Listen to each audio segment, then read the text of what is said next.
Hello, friends.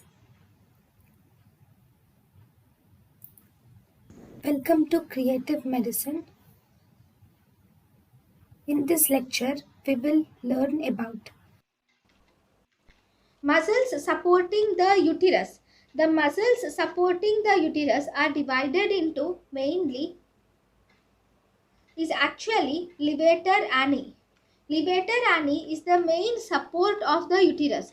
Levator ani is divided into two parts. One it has iliococcygeus and the second it has uh, pubococcygeus.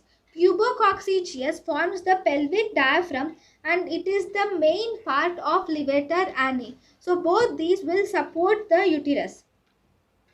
The muscle which is not a part of levator ani muscle is ischiococcygeus.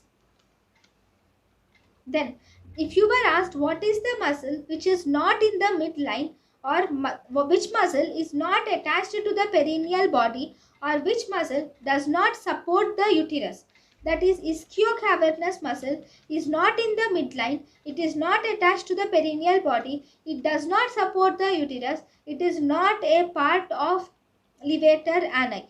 So the most important support of uterus is levator ani and in that mainly it is pubococcygeus.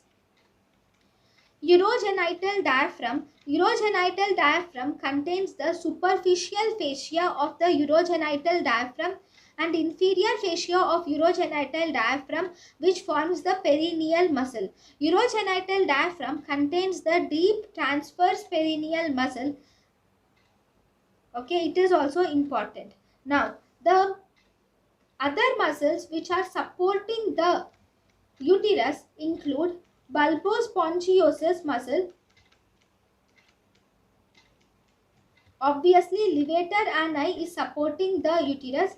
External anal sphincter, superficial transverse perineal muscle, external urethral sphincter muscle, and deep transverse perineal muscle. So, these muscles will support the uterus.